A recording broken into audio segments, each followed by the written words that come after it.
o descobridor do maior poço de petróleo do México.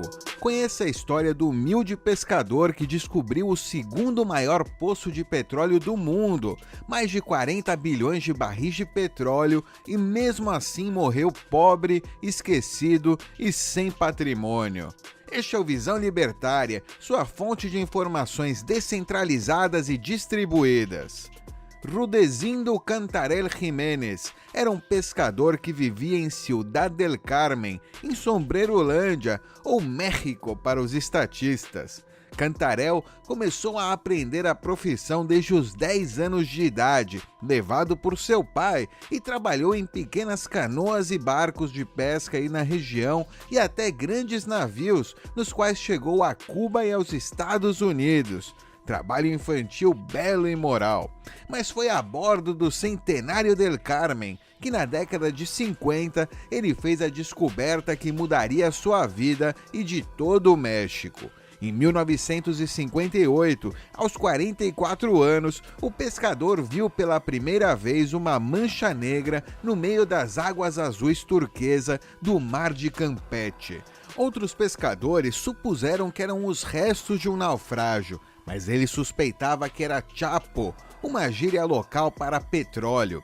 A princípio, ele não deu muita importância, ou não quis dar, sabendo que isso poderia transformar totalmente a vida de Ciudad del Carmen, então guardou o segredo para si. Um dia, fui direto para o petróleo, vi que uma enorme bolha estava se espalhando na superfície. Eu pensei que era petróleo e fiquei com essa ideia, então eu falei para minha senhora: "Ei, eu acho que tem chapo em Carmen", disse Cantarell em entrevista à revista Processo, em 1983. Chegando a um porto de Veracruz para vender peixe, revelou o segredo para um amigo petroleiro e este recomendou que notificasse a Pemex, Petróleos Mexicanos.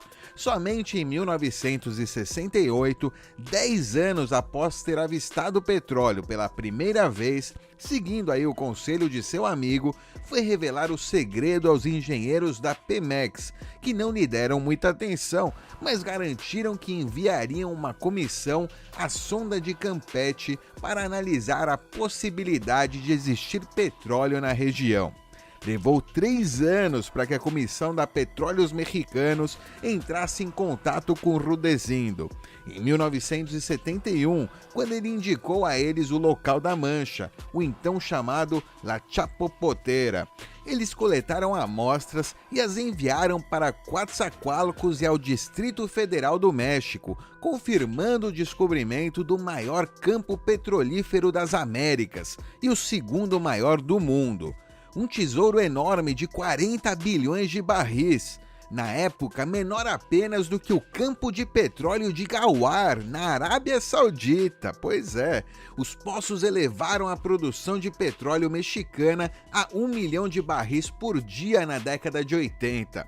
Vamos administrar a abundância, se gabou aí o chefe da máfia, o presidente José López Portillo. A Pemex é considerada pelo governo mexicano a alavanca do desenvolvimento nacional, que permite ao governo realizar grandes projetos de infraestrutura e gastos públicos. O local recebeu o nome de Complexo Cantarell, em homenagem ao humilde pescador que levou os engenheiros de petróleo da Pemex à sua descoberta, mas também significou tragédia para muitos, incluindo o próprio descobridor. A invasão da indústria petrolífera confirmou os temores dos produtores de camarão na região. Cerca de 1.000 barcos de pesca não podiam mais navegar por lá. Assim que a Pemex chegou, a pesca foi encerrada e a tradição de um século da Vila de Pescadores desapareceu. Seus amigos pescadores, muitos agora desempregados, lhes deram as costas enquanto seu sobrenome tornou-se sinônimo de riqueza do petróleo. Tudo aconteceu com Rudecindo Cantarell por acidente e suas ações transformaram para sempre a paisagem e a condição social de sua ilha, disse o cineasta Rubem Imaz, que investigou a vida do pescador que o inspirou a produzir o filme de ficção Tormenteiro. Depois de agradecimentos e aplausos, Cantarell recebeu um emprego, sem contrato fixo, como assistente de limpeza em um laboratório da Pemex em Campeche, com um salário baixíssimo de acordo com as tarefas desempenhadas. O velho pescador garantiu que as cartas que enviou à Pemex e aos executivos do governo federal nunca lhe trouxeram uma melhoria salarial ou um bom emprego. "Estou jodido", disse ele. No início dos anos 80, os preços globais do petróleo começaram a cair ao mesmo tempo em que as taxas de juros disparavam. A incapacidade do governo mexicano de pagar os empréstimos o levou a uma crise sombria que durou uma década. Como as receitas da Pemex aumentaram e passaram a representar 40% do orçamento do México, a dependência do dinheiro do petróleo também entorpeceu a competitividade. A produção da Pemex havia caído de 3,3 milhões de barris por dia para 2,5 milhões nos últimos 10 anos, revelando a estagnação do sistema monopolista estatal. O governo reconhece a existência de um esquema de desvio de combustível dentro da Pemex, que recebeu até nome próprio, Huachicol. Estamos falando de um plano interior ao governo e que é apoiado por um sistema de distribuição de combustível, porque não é fácil distribuir e vender 600 caminhões de gasolina por dia, destacou o presidente. Segundo dados oficiais, o desvio do combustível causa uma perda de 3 bilhões de dólares à máfia estatal de Sombrerolândia, o que também é belo e moral, convenhamos. Chegaram a utilizar a estratégia de fechar as válvulas de pelo menos 4 dos 13 oleodutos da Petróleos Mexicanos para impedir que as gangues de huachicoleiros, ladrões de combustível, extraíssem gasolina dos oleodutos. Mas com isso, o fornecimento para dezenas de cidades também foi interrompido. O combustível passou a ser enviado com centenas de caminhões-pipa, mas a distribuição tornou-se insuficiente para atender a demanda, causando desabastecimento.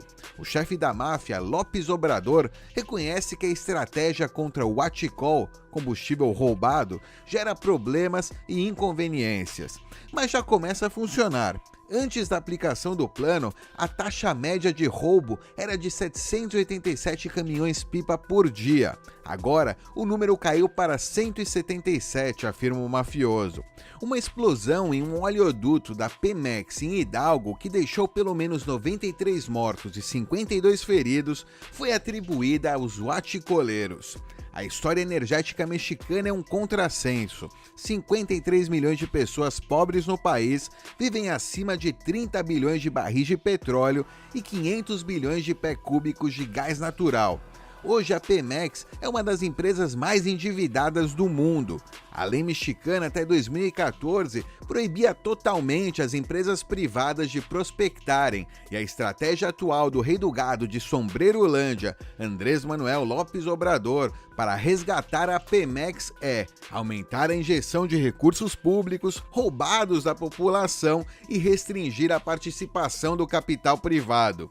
Atualmente, em Ciudad del Carmen, quase ninguém se lembra de Rudecindo Cantarell. O nome soa familiar para idosos, mas na realidade, sua história e sua pessoa são conhecidas por cerca de 3 pessoas. Dizimás, o produtor do filme Tormenteiro. O homem que levou a Pemex à sua maior descoberta morreu pobre, esquecido e sem patrimônio em maio de 1997, aos 82 anos. Em 1978, para marcar o 40º aniversário da nacionalização do petróleo e depois de literalmente se apropriar do campo petrolífero descoberto por Rudecindo Cantarell, o governo mexicano enviou-lhe uma medalha com a frase "O petróleo é nosso". Uma piada de extremo mau gosto, a mesma piada utilizada pelos reis do gado bananenses. Deve ser por isso que a gasolina nos é vendida muito mais cara, a preços monopolistas, porque temos que valorizar o que é nosso. Só pode ser isso, Segundo a ética libertária, que é a lei da propriedade privada, os pescadores que trabalhavam no mar de Campeche é que teriam o homestead, ou o uso capião do poço de petróleo, e não a máfia violenta que acha acha que pode ser dona da lua por decreto. Os pescadores, portanto, seriam os proprietários legítimos e poderiam explorar eles mesmos o poço, ou vender aí para uma empresa que tem a capacidade de fazê-lo, ou ainda permitir que qualquer entidade explore o petróleo segundo um contrato celebrado com os pescadores que garanta benefícios mútuos e, portanto, de forma moral, justa e voluntária. O Estado não passa de uma gangue que rouba e escraviza toda a população em um território e utiliza as desculpas mais absurdas para legitimar seus atos. O pior é que, de tanto repetirem tais absurdos e sob ameaças aí de represálias e agressão física, as pessoas passaram a aceitar e a obedecer à máfia. Tem muita gente que realmente acredita que o Estado é dono de todo um território e de tudo que estiver dentro dele, e que pode controlar a vida e confiscar a produção de todas as pessoas nesse território. É nosso dever como libertários denunciar as falácias estatais e abrir os olhos das pessoas para o que o Estado realmente é. Essa é a nossa maior motivação aqui no Visão Libertária. Obrigado por sua audiência. Este artigo foi sugerido por Éder Sena, escrito por Deixa Dilson, revisado e narrado por Bitdove. Se gostou do vídeo, clique no ícone de curtir abaixo e compartilhe em sua rede social. Se deseja ser notificado de novos vídeos, clique em inscrever-se e depois no ícone do sininho. Até a próxima, tchau!